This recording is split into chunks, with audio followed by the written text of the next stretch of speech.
Hi guys, Claudia Boleyn here, and I'm making another video because these are so unbelievably helpful to me.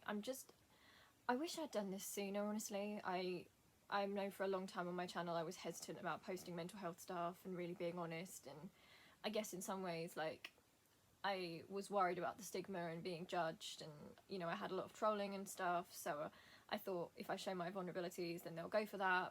And then I kind of started putting the mental health stuff up, and I realised that it didn't bother me that I was getting trolling for that, because more people were contacting me saying that they understood and they felt seen.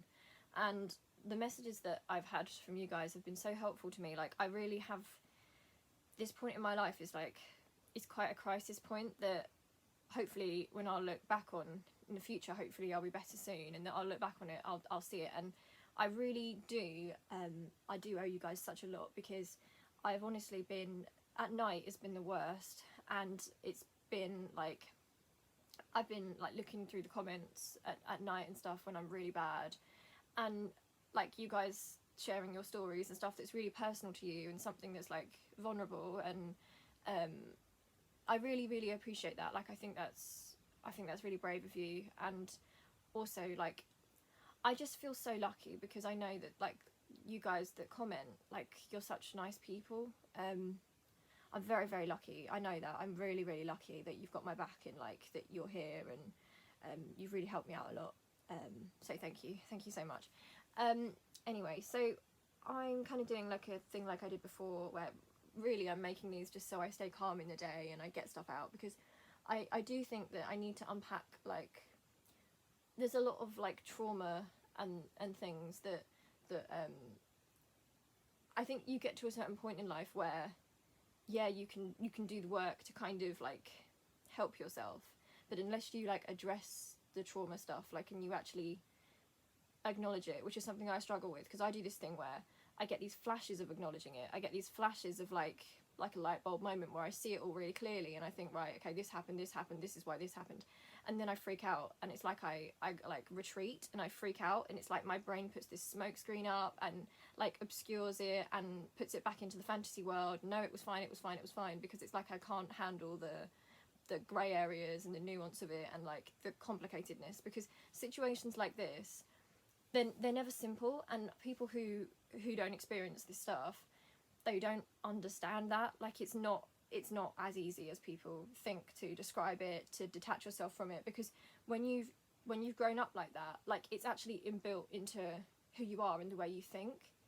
So it's incredibly hard to start to like step back, and even when you have the awareness, it's so frightening that like you just want to back away from it. Like, you don't want to think about it, you don't want that to be your story. It's like, I don't want to be that. Like, I don't want to be like I don't want to be a victim. I don't want to feel that. Like, I think that's quite natural. Not that there's any shame in like being a victim or something, but like my natural reaction is to kind of like, it's like I distract myself, and I think that's why like I'm so into media and stuff. Like, I love writing, and obviously I've written a novel and all those writing projects I do, and my MA, and I feel like my whole life is, I think I said this before in another video, but my whole life is like a quest for distraction, and I feel like until I truly get to the root of the problem and like look at it and face it, I don't think I'll be able to get past it. I think I'll always just be living my days trying to distract myself from going to that dark place that is in there.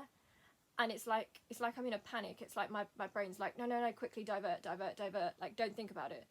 And in some ways, the only ways I've really processed stuff is through media. So, like, for example, something that's been so helpful for me, like I talked to you about like Pietro and Wanda and stuff like that, and like it's healthy for me.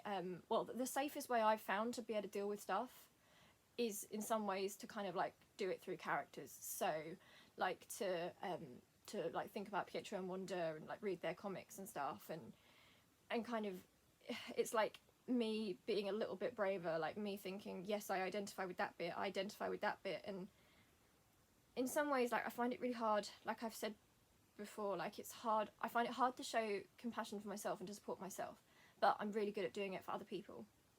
I think I'm like a natural, like a caregiver.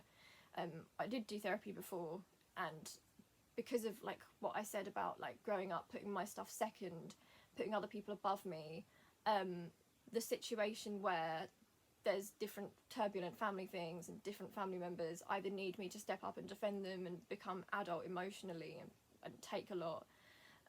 The way I defended my mum, obviously I told you about the situation where, you know, there's the turbulent family stuff, which looking back was like so toxic and dysfunctional and just really like psychologically so damaging, like the amount of stories I have about that and things that I don't even like to think about. And it's like I was almost raised, I was going to say groomed to, but that has like a bad connotation, but like I was like raised to be so aware of these weirdnesses in people around me, these toxic traits and things, and I had to appease it. And I honestly do think that's why I'm kind of drawn to, like, you know, the Philippa Gregory novels, and the idea of like this court of Henry VIII, like the idea where you've got a tyrant who will change in a second and who's very cold and very callous, and everything will get thrown into chaos if you don't appease them and you don't, like, I don't know, like that happened to me so much growing up, and I kind of internalized that, and I'm now like what you'd call a people pleaser, I guess. And I'm not very good at showing compassion for myself, which is so weird, because like I am actually, it's like I learned to do that for other people. Like I will make excuses for other people even when they're doing awful things, and then when it comes to myself, it's like I don't give myself any sort of, I don't know, I'm really harsh on myself. And in some instances, obviously, like that's really healthy. Like it's good to be able to, like, nobody's a perfect person, and it's good to be able to see your flaws. But for me, it's like to such a degree that like I told you, like I became like a real perfectionist. Like it's like it feels like the end of the world if I do something bad. Like it's like when I was given more higher medication, I had the argument with Dan, and like it was my fault because I was like too like paranoid, and like obviously Dan's actually trying to help me, and because I've like got this tablet in my system, I'm thinking he's like attacking me, like, but he wasn't. And I got so upset after that. Like it's like I'm quite harsh on myself. Like I don't really have a tolerance for not doing well. Like it's yeah, I don't know if I'm explaining that right, but that's something that I have in my system. And I do think, and I do have a big problem for me, I think, because of all this stuff, is empathy, boundaries, forgiveness, like all that stuff tied together. Like I'm not good with boundaries. Like I said, like I've let people treat me in a certain way because I thought that was normal. And now I'm older, like I really struggle, because I think as a defense mechanism as a kid, what I did, and in some ways it's helped me as a writer, but what I did is I didn't want to acknowledge, like, if someone you love is horrible to you, or someone you love like hurts you, or someone you're supposed to love does that to you and treats you in a certain way, as a child I don't think you can compute it. And what I did is I tried to over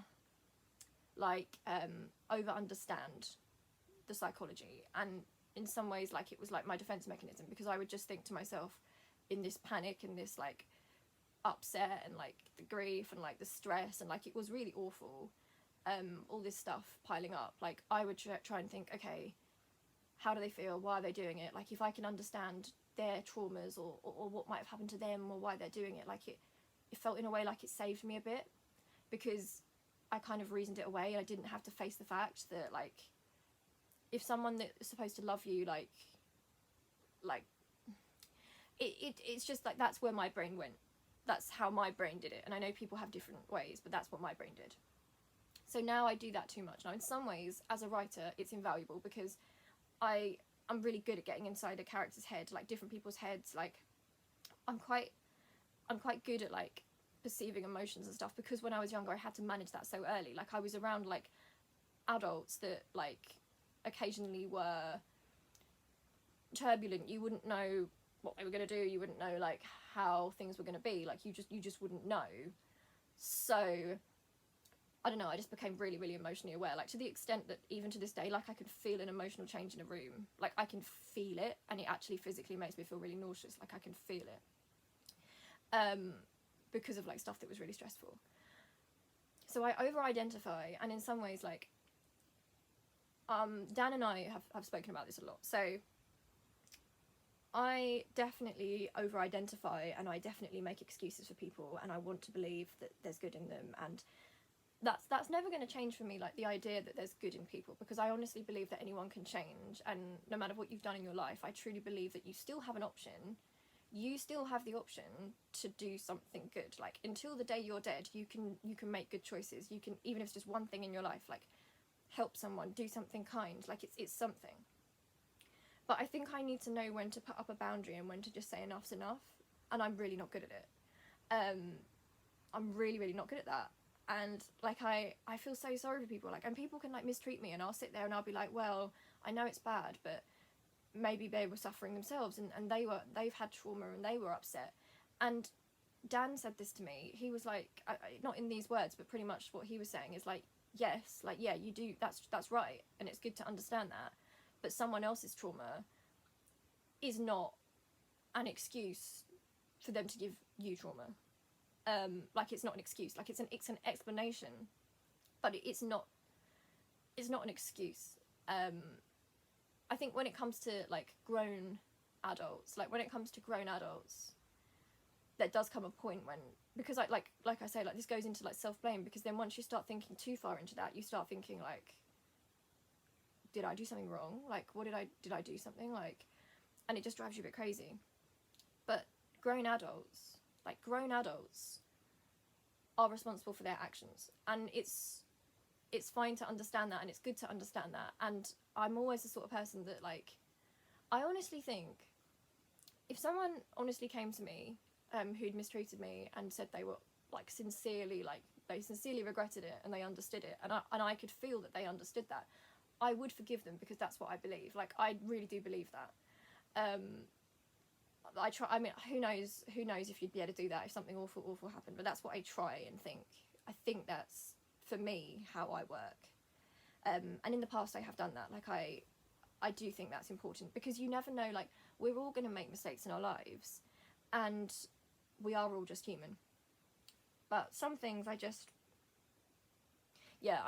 too tolerant of stuff. And it's like with when I got on here, like, for the first time, you know, like loads of trolls and everything, and I kind of I do still feel it's not an excuse, like I'm not excusing their behaviour, but I do feel sorry for those people, because, and I mean that truthfully, I truthfully do, because like what I've said to you before is, like, in my life, if ever I've like been nasty or something or done something wrong, I've been in like an emotionally bad state, because a happy person, like a fulfilled person, somebody who is like complete, and somebody who is loved, and somebody who feels content genuinely, they don't act like that. Like you just don't.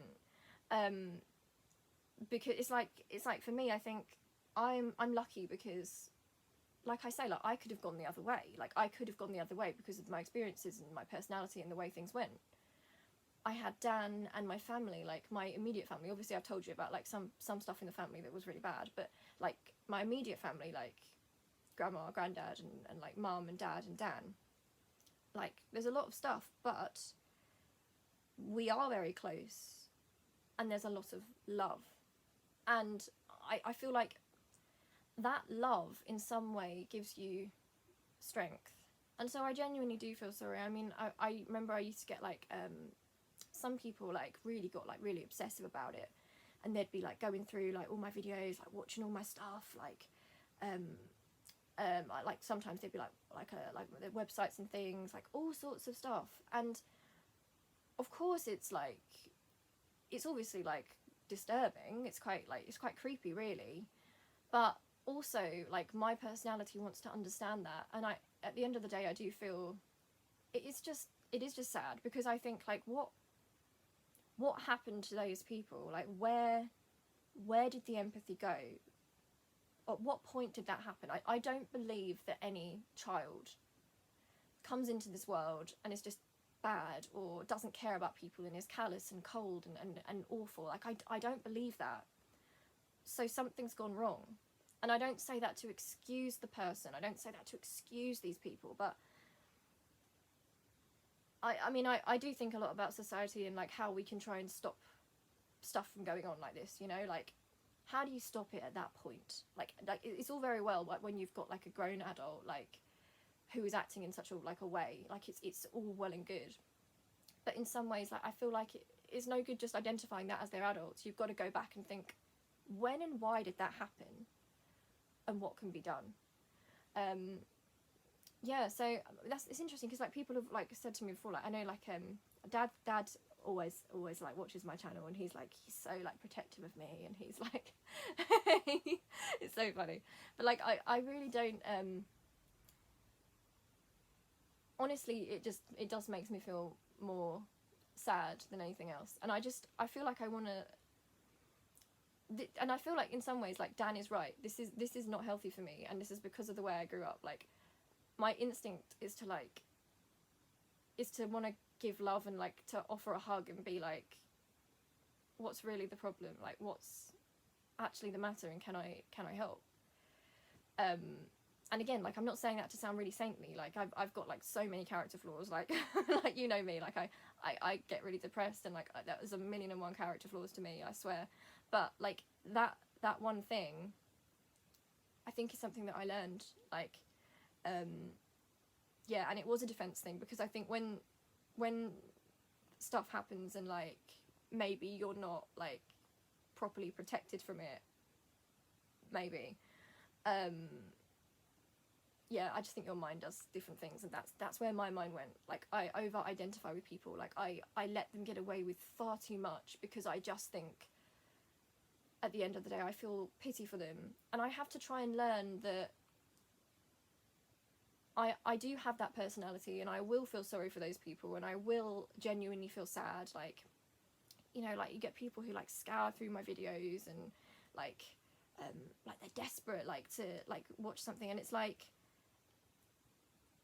I don't know, I just feel sad. Like I wish that people could have more love and fulfillment in their lives. And yeah, I don't know if it's a society thing, it's I just don't know, but that's my problem. Boundaries, setting boundaries. Like, and like I said, like a lot of the time someone will do something to me and my reaction is to like let it go, and then I think about it later, and then I think, wait wait, like that was awful, that was bad. And I'm just glad I have Dan, really, because Dan is like, you know, when I like relate us to Pietro and Wanda, but Dan, like sometimes like if I'll like tell Dan, like, because we share everything, like I mean, to be honest, our whole family like we share a lot, like we're really close, but like especially with Dan is like, he's really healthy for me, because he'll just say to me sometimes, he'll be like, Claudie, like we're like, Claudie, no, like Claudie, stop being nice, like stop doing that, like stop extending that to people that won't extend that to you, like stop doing that, like don't do that. Like he's brilliant like that. Dan's also very kind, like he's very kind, but he's healthier than me in the sense that he's much better at boundaries. Like he's emotionally intelligent, and he can also like see why someone became something, like he understands that, but he's so much better. And I wonder if it's because he was the younger sibling, so maybe I kind of was taught more to have that particular burden, and I was like the particular target of certain stuff.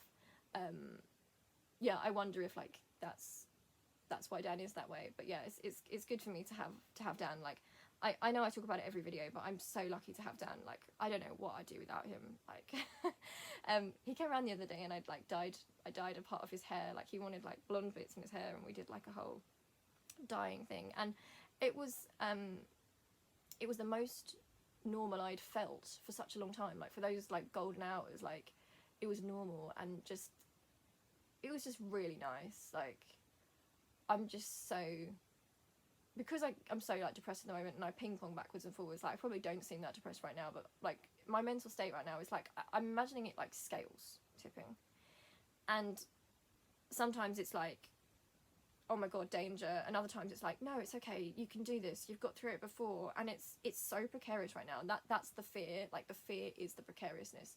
I read something about how a lot of suicides people think are like pre-planned, but a lot of suicides are actually spur of the moment things. Like, people get to an emotional point and they act.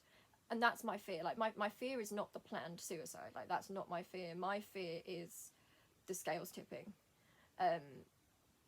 It's hard to express to you right now. It's the daytime. But at night, my scales are... It's hard. It's genuinely really hard to... yeah, it's difficult. But I've actually got therapy tomorrow. My first private therapy session over Zoom, which will be really good, I think.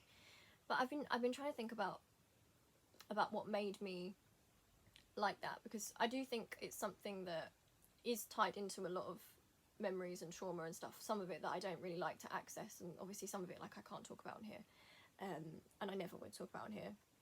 Obviously some of it I can talk about, but I think naturally, I think when mum and dad splitting up, dad being in and out of my life, like, then dad not being in my life, Dan being born, mum being a single parent, so mum was very depressed. So when I was growing up, mum was really depressed, and she was very vulnerable. You know, she's a single parent with 2 young kids, and I have so many memories of mum. Like, I worried about her so much as a child. Like, I really did. Like, so I remember her like crying on the phone to her friends and stuff. And she didn't do that in front. She didn't do that in front of us, but she'd go to her room, and I would just hear her sobbing. Like, it was so tough for her, because the timing of mum and dad like splitting up as well, it was awful. It was, and I instantly as a child, like that, I wonder if like that was when like my childhood just went, because straight away it was like, I need to protect my mum, like I need to be there for her, like I need to help her because she's not well. Like, I think even as like a young kid, I was 3.5, but I definitely sensed my mum is vulnerable. I need to step up right now. And like I said, like, we're quite enmeshed. Like, I think in psychology terms, it's almost like, it's a weird way to put it, but in some ways it was like, in some ways I was like her equal and her friend, and mum like kind of, she lent on me a lot, and there's no ill intent in that. My mum was unwell, she was depressed, and this was a time when like it wasn't like the sort of time when you could just be like, I'm depressed, and like get treatment. You know, it was a long time until mum got her treatment and I got my treatment. You know, so I kind of automatically growing up was like, I need to help mum, be there for mum. She's vulnerable, I can't tip her over. She's got little Dan, who's a baby. He needs me, he's my brother, and I absolutely love Dan. From the moment he was born, I just adored him. I know like some people when their siblings are born, they, you know, there's like jealousy and stuff, and like siblings don't like it. And I just so excited from the moment like that I was told I was going to have a brother.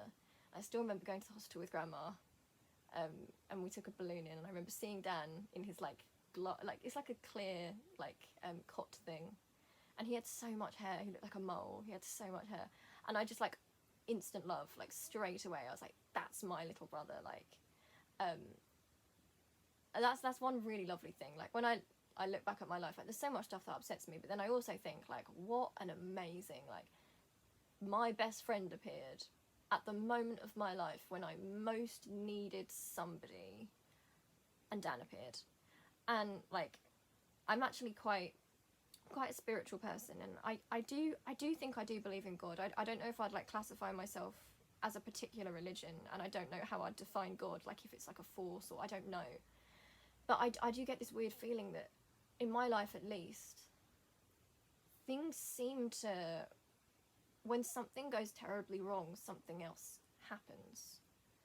And it's really strange, and I don't know why that happens, but like, you know, Dad left, Mum's depressed, I didn't even have chance to emote or react to this weird change, Dad suddenly disappearing and not seeing my dad, like, because Dan was there, that was my focus, and I was like his little mum, and like, you know how much I love Dan, but even like from the moment he was born, it was just such an amazing, like, I'm so thankful, I'm so thankful for that. But yeah, so that was my role. It was like, Dan's the little one, mum's the single parent, she's struggling a lot. She doesn't want us to know she's struggling a lot, but I can tell. I'm very like, I can tell she's struggling. It's bad. I just didn't like, I didn't put myself first at all. And then obviously, like with Dad, I think I did have some anger in me, like, because I felt so bad about Mum's situation, and Dad leaving and that kind of thing. And it was like an anger that never really got expressed, because there was all those years, I've always loved Dad so much.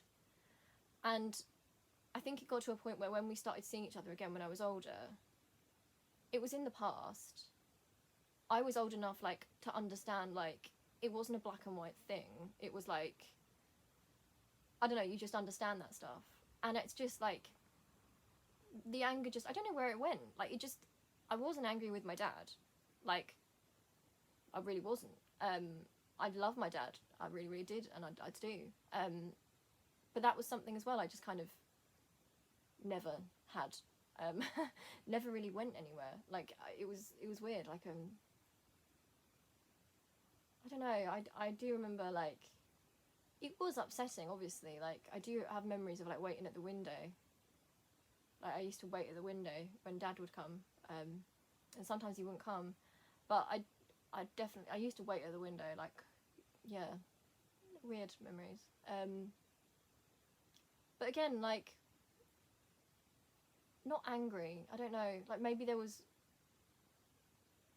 would have been angry if I was another sort of person or something, but, like, again, I over-identify, I understand, and, like, I just kind of, it just left.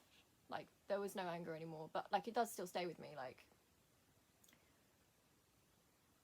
I do have, like, a repeated theme in my life, unfortunately, of, like the people that I love, or I'm taught to love, that are like people who look after me, like, kind of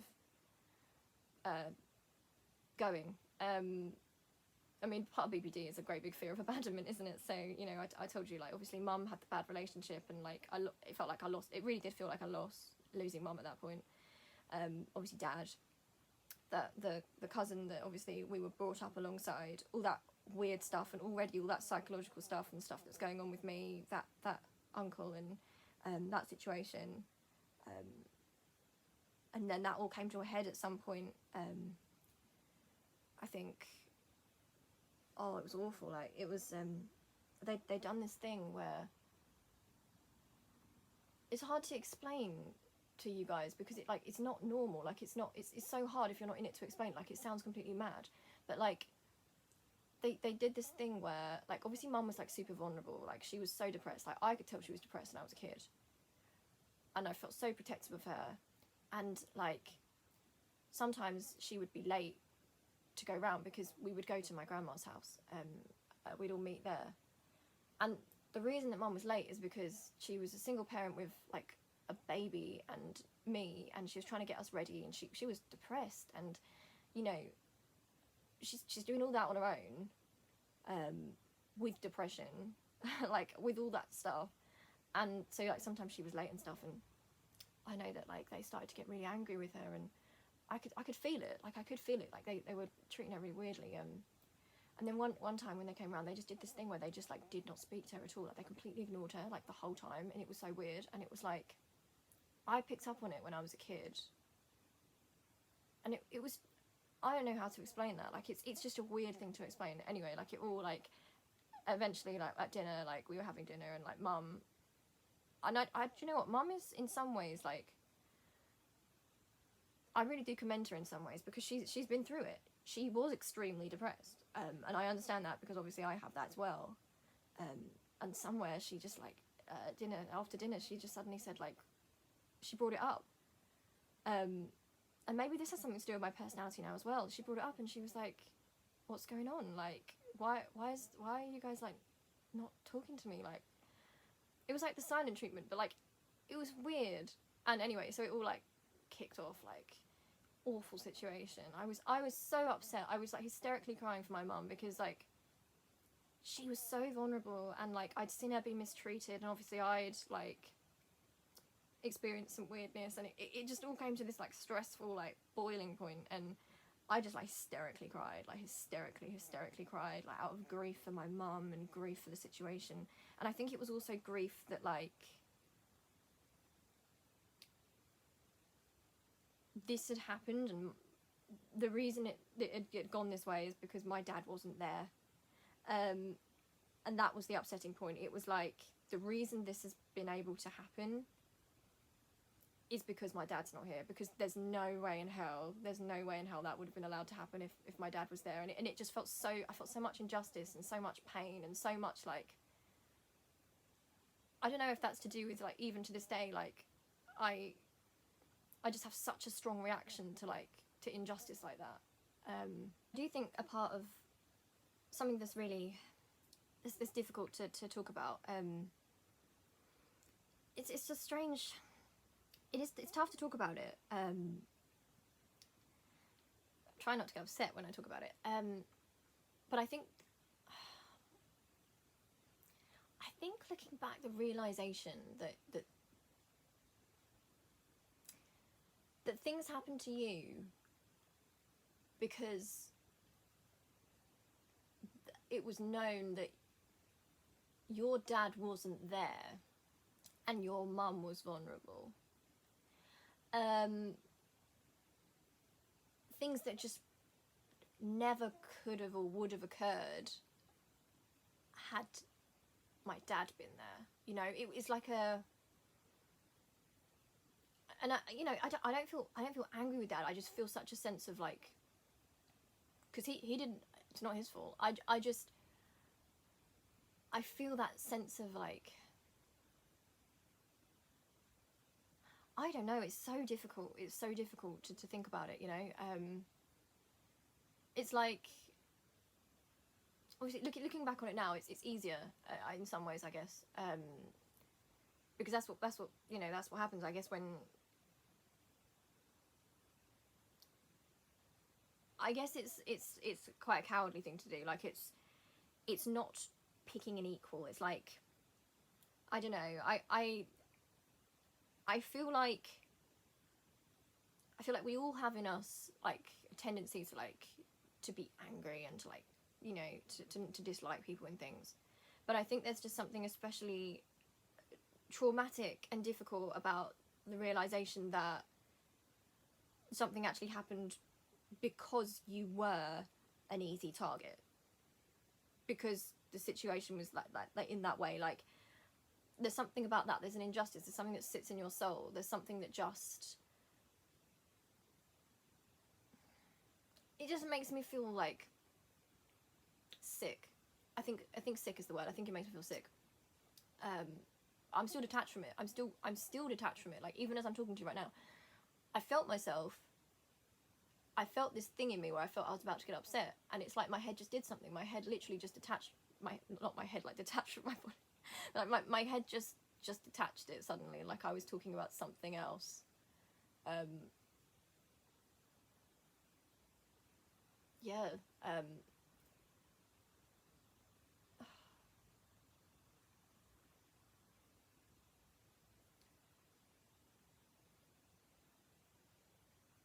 And it's still, I don't know, it's all still so weird. And like this idea of like me over identifying and maybe like making excuses because I didn't want to face the reality of it. Like it was too much for a young mind. It's like, you know, and it's too much for a mind that's young. It's too much for a mind that's emotionally sensitive, like I was. Like it was just too much.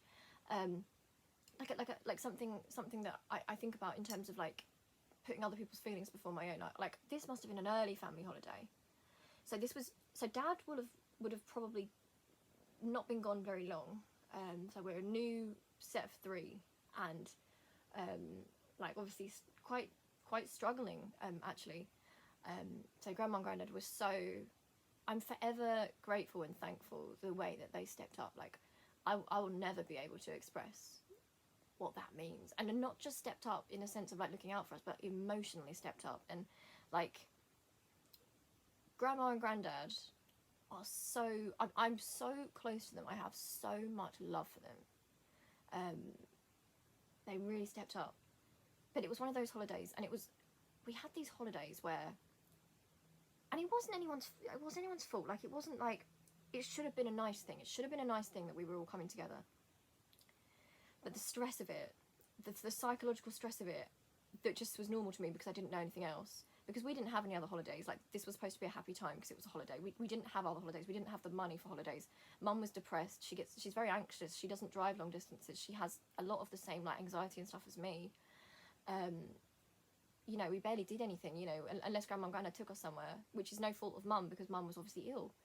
And so it was our only chance for a holiday. We never had them otherwise. So it was supposed to be this great fun thing. And I'll tell you what, Grandma and Grandad were amazing. Like, they used to, like, Grandad was a GP. So it's a situation in our family where Grandma and Grandad, it's like different worlds. Like, Grandma and Grandad, like, live quite like a middle class, like, life, and we've benefited so much from that. Like, we have privilege in the sense that, like, we did struggle, but we also got experiences that we wouldn't otherwise have had because of Grandma and Grandad's generosity, you know. So we were in, like, this weird between place, and I still think about that. Like, I'm very able to fit in different groups of people because, like, I could fit into Grandma and Grandad's world at a posh restaurant, and then I could fit in around here in Medway, and I could fit in with my dad and the Indian family, and, like, I like a bit of a chameleon. Like, I kind of learned to kind of cross those different places, and I never really knew where I actually fit between it. But we used to go on these holidays, and it was supposed to be happy, and we were supposed to be happy, and it was meant to be happy, and I was meant to be, so it was meant to be amazing, and I didn't want to be ungrateful, and, like, we did do good things on those holidays, but also the stress psychologically of what went on the holidays. Like, one time, this was one of the time, like, Grandma and Grandad had got us, like, a cottage. They used to get us these cottages. It was insane. Like, I'm so grateful that we had those opportunities because we never would have otherwise. And I remember one time I was excited to, like, we never went anywhere, and we had this plan, like, we were going to go to the zoo, and I was really excited because I hadn't been to the zoo, and I was really excited to see the animals, and, like, I'd never had that experience before. And obviously we were there with, like, it was me and Dan and, like, our cousin and the uncle and his partner, my mum, Grandma and Grandad, and I think my great-grandma was there too. Loved my great-grandma so much. She was incredible. Became more and more close to her towards the end of her life as well, like, very close with her.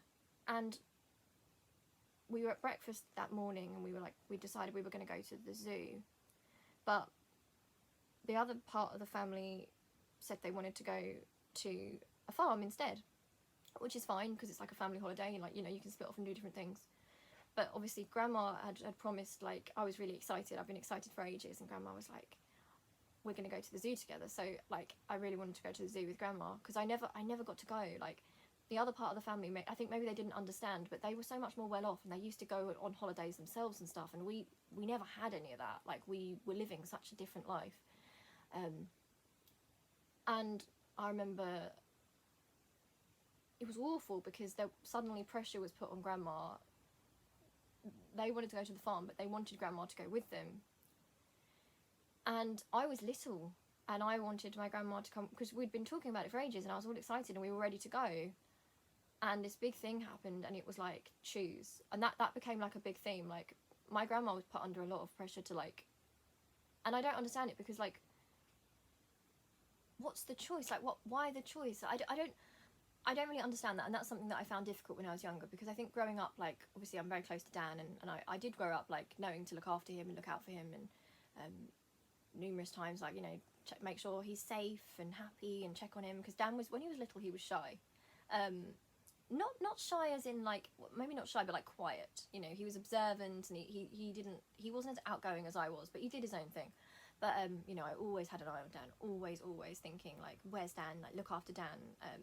It was, like, programmed into me. I remember at school, I think I've told you this before, but we got asked one time in like, junior school, I don't know if it was junior or infant, but how many of us, like, loved our siblings, and I was the only person in the class to raise my hand. Like, it was, other siblings were like, oh no, I hate my siblings. Like, I just always loved them.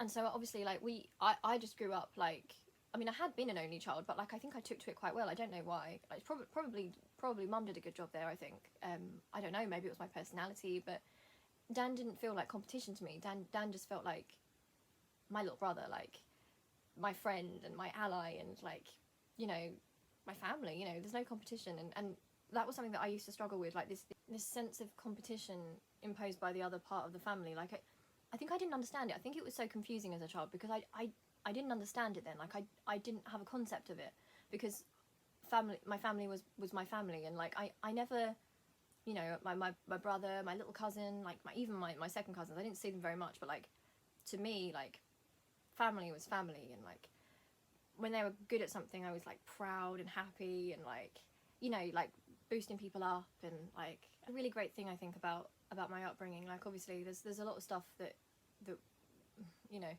but I think both mum and dad always encouraged us to like love each other and like to be happy for people, and like, and I genuinely, it was never forced for me. Like I truly, and to this day, and I do feel sad for people who don't feel it, but I honestly, like when Dan, Dan is like he's an actor, and he toured Spain. You know, he got cast as Romeo, like the lead, and they toured Spain, and it was amazing. And they had like an escort. They had like a motorbike escort to get from theatre to theatre because they toured across Spain in the main cities. Obviously due to COVID, Dan's had to like take a back seat on the acting, but obviously it's all opening up again now for him. But I mean, and even like when he used to do performances at school, Dan's a singer as well. He has like a sort of rock and roll voice. He's amazing. Imagine like rock and roll Arctic Monkeys.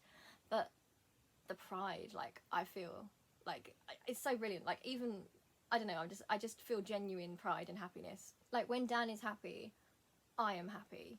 And it's the same like with like mum and grandma and granddad as well. Like I'm sad when someone in my family's sad, and I'm happy when they're happy. And like, you know, like grandma and granddad are getting older, and I love it when we're together, like just chatting, and we are so close. I want them to be happy, and I have this thing in me, like, again, it's kind of, I guess it's kind of on topic, but like I want to fix things, like I want to fix things, but sometimes I do that to the detriment of myself, because sometimes I don't stand my ground, because I don't want there to be a difficult situation, because I don't want people to get upset. But sometimes I need to learn, like Dan's taught me, like that I need to just like to still have my boundaries and still say when something's not right.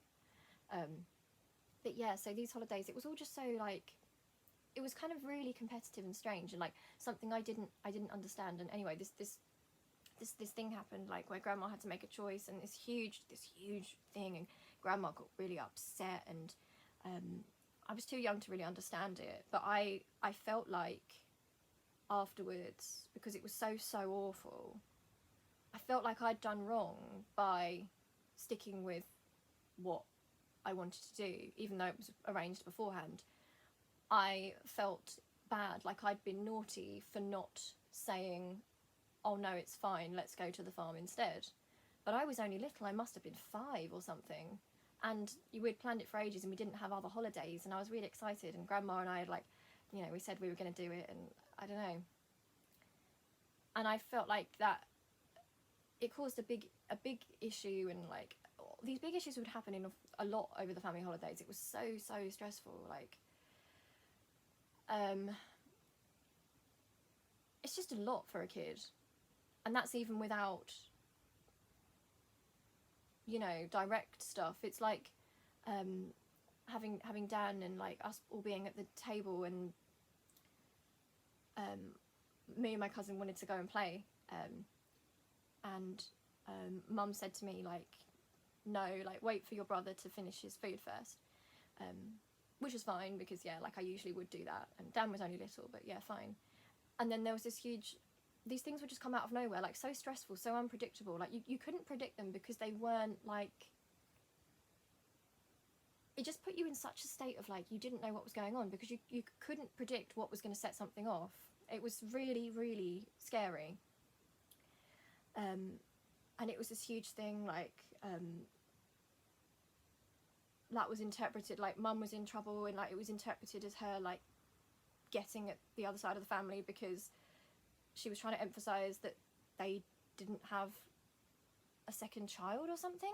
It's bizarre, and it's crazy making, like truly. And like you know, I told you about like you know, when I was excited about seeing my dad again, and I spoke about like, oh, he got me a phone because I'd never had a phone before. We didn't have the money for it, and Dad got me one. I was so excited, and that being perceived as an attack, like, it makes you so. It does something to you. It makes you very guarded. It reminds me of like a courtier in Henry VIII's court. Like, you're so on edge all the time because you don't know. There's no order to it. There's no, like, you can't reason it or think about it rationally. You don't know where it's going to come from. It's just so so weird. So it almost felt like if ever I put myself first, there was a punishment.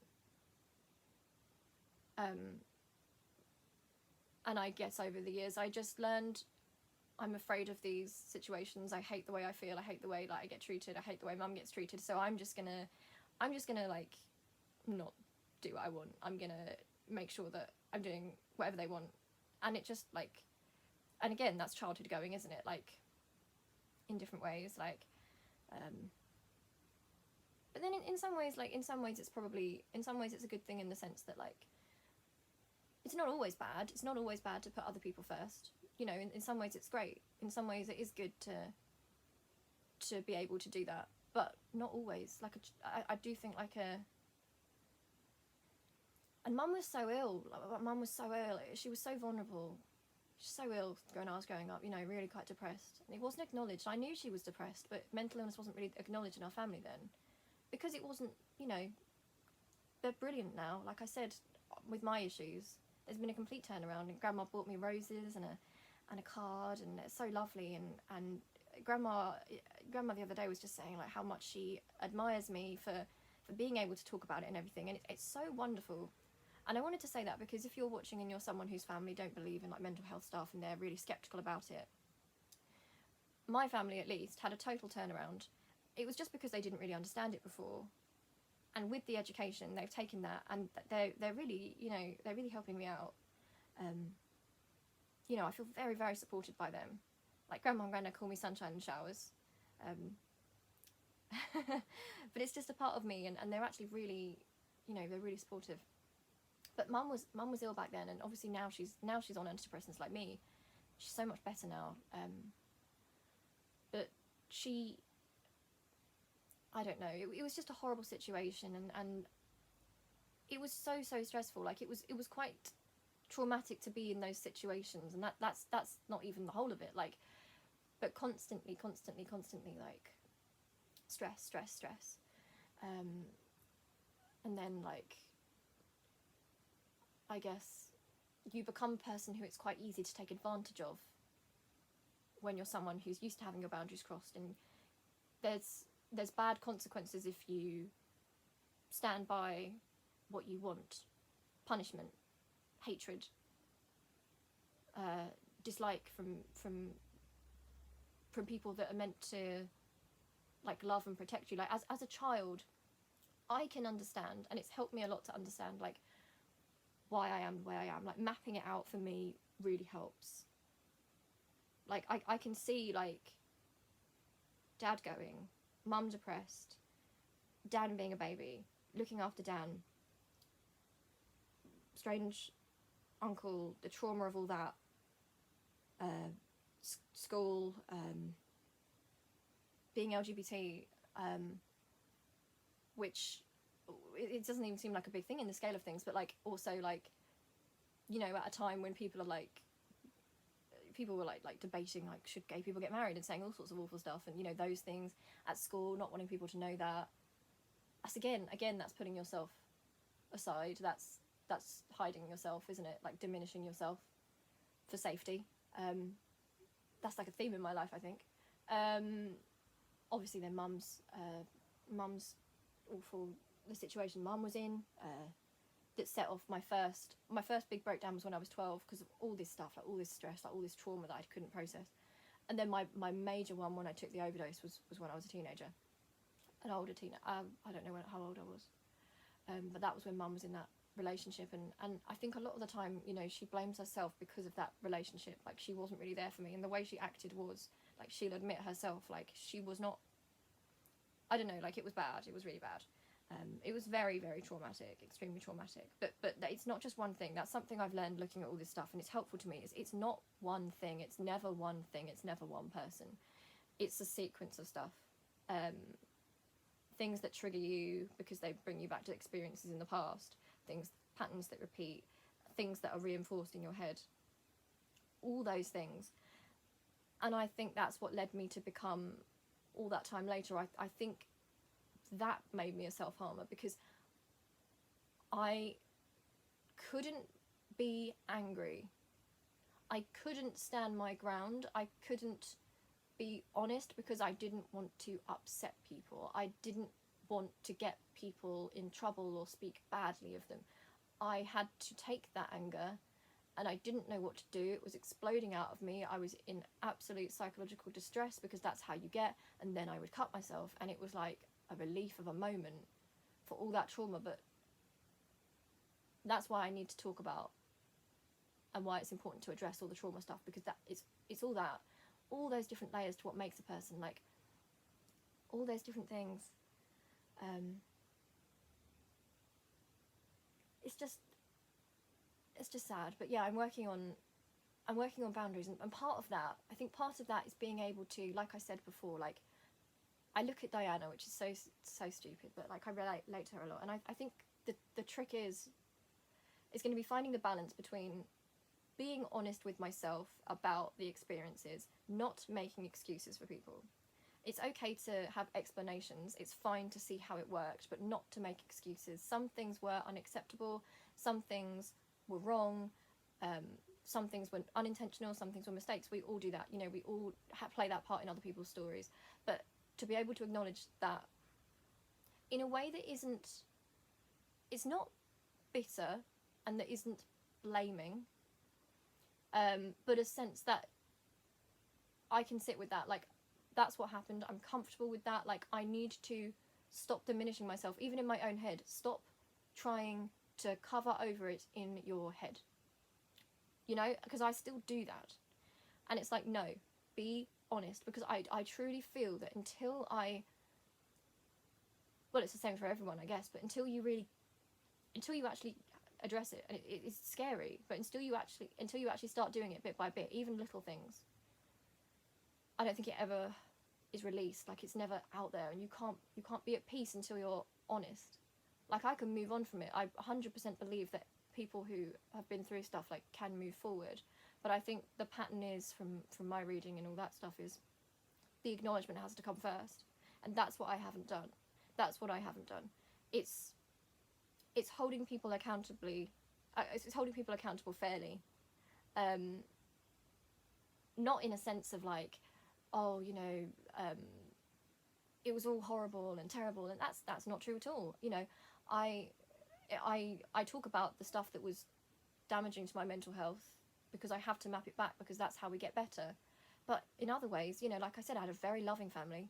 Never doubted for a minute that I was loved by my immediate family anyway. You know, anything bad that happened, it was through a lack of wanting to, maybe it was difficult for people, you know. It was people reacting in different ways. Mum was very depressed, but she did her best for us. She did do the best that she could. She was ill. She probably needed some help as well. You know, Dad obviously made his mistakes, but don't we all? Like we all do. Always had love, like never ever doubted it. That's something that people think, if you're like depressed, like people don't love you, but no, never ever doubted it. Grandma, granddad, mum, dad, Dan, Lala was my great grandma. Never for a moment doubted their love, and I've been so lucky in so many ways. Like I said, we're close. It's been a blessing, and like there's so many good things too. It's just that you don't, you know, that it's not helpful here, but like I don't want to give you a picture of like, oh god, you know, it's so awful. Like no, like there was so many good times, and in some ways that's the confusing part, and that's what my brain does, because in my head I struggle with the nuance that yes, there were amazing times and good times and so many good qualities and so much love, but there was also a lot of damage. That's the thing that's hard for me, like addressing it all as one, you know. But yeah, anyway, this has probably been, I actually feel quite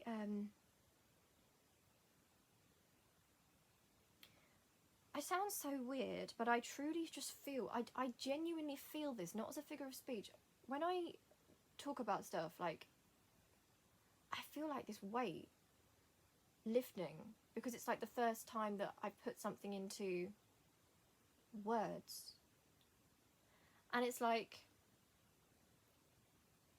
I don't, obviously I'm not trying to say to you, like, you know, if you have a situation or something, like, don't like name or don't be angry or something, but just for me right now in this space, like, that's not what this is. I need to undo some stuff in my head. I need to undo stuff that happened because of circumstances. It's like there's pathways in my head that I need to, like, reverse. I need to think no, and I have to understand why, and I have to say, right, this bit here was wrong, this bit here was bad. No excuses. Yeah, just no more excuses, I guess. I still want to have my compassion, I still do, and I still honestly will extend forgiveness to people. I have to do that, because we never know in our lives what, you know, we might hurt people in our lives, and I hope that if we ever do that, you know, when we do that, that if we're genuinely sorry, that we would receive forgiveness in return as well. Like, I do believe that. But until that point, I think you do have to have your boundaries, and yeah. Yeah, I guess that's me right now. I guess I'm just starting to understand that when I have these mental health dips, it's too simplistic for me to just go, oh, it's the illness. Like, yes, it's the illness. Of course it's the illness.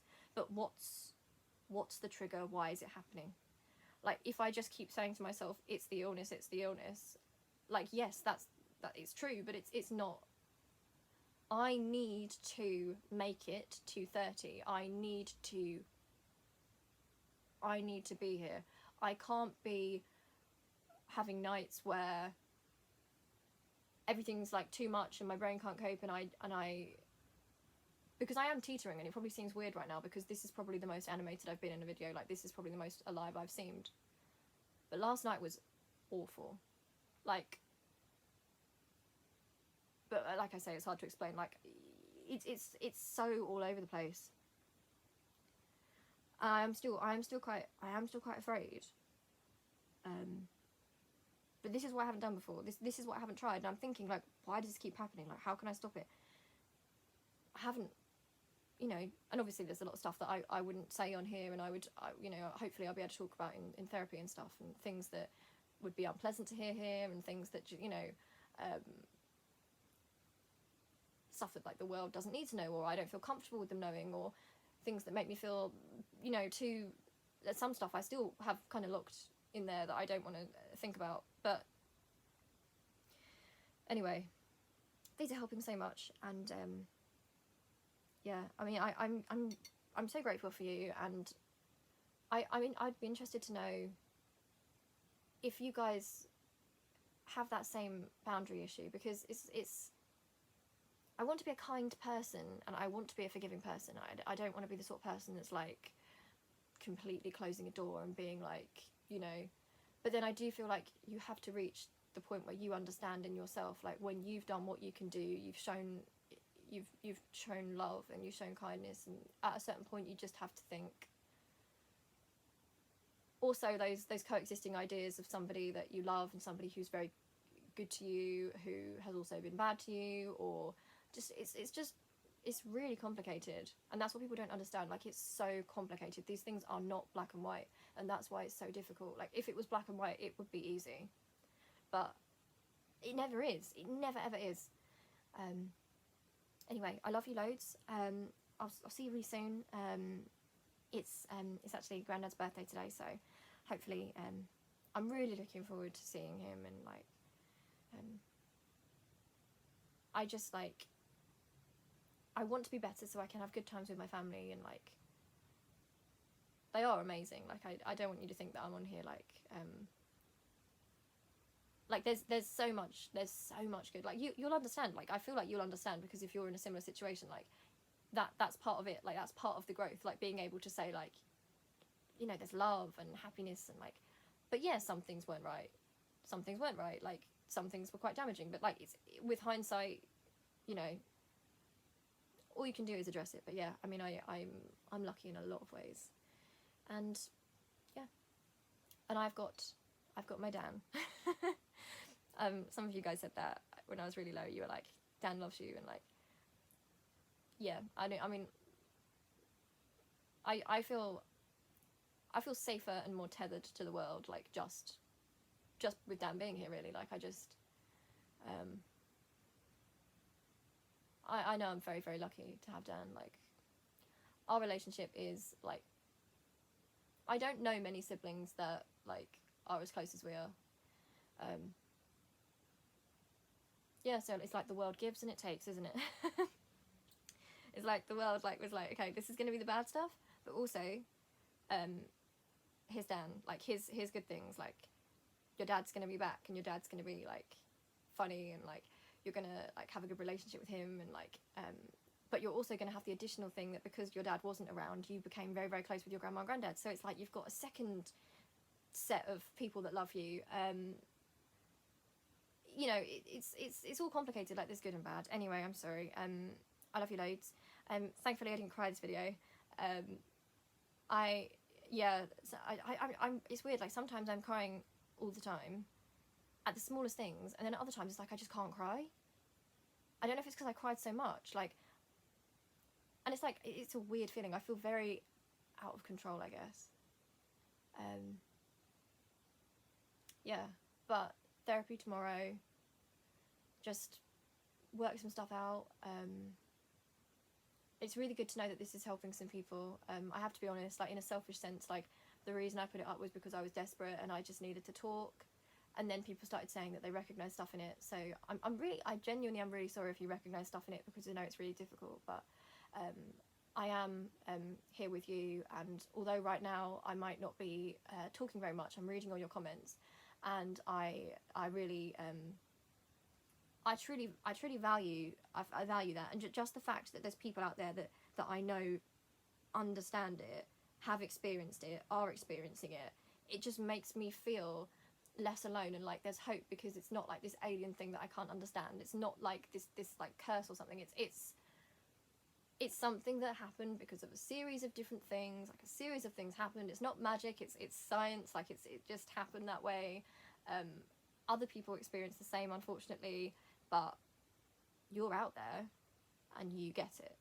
Like you get it. You understand it. I understand you. Like, so there has to be a way forward, doesn't there? Because you guys are here and you get it. So like, I don't know. It just really, really helps, especially for all those years, like, to diminish stuff and keep stuff in and not say stuff because you like to keep it all in, like for other people.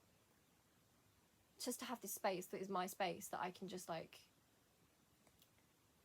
it's a godsend. I honestly think I was so ill when I started my YouTube, and I wonder now if like it was always meant to, I wonder if it was always meant to get to here, because it would help me so much through this time, because without YouTube at this time I really don't know what would happen. Really don't know what would have happened. It's really saving me. Like I just had no idea. Like I really just had no idea when I started the channel that this would be such a lifeline for me. Yeah, I mean, the world works. it works in mysterious ways, isn't it? I mean, I'm just so. It's crazy. It really is. But yeah, I've definitely learned thinking about it that I think I understand now why. I understand why I'm a self-harmer.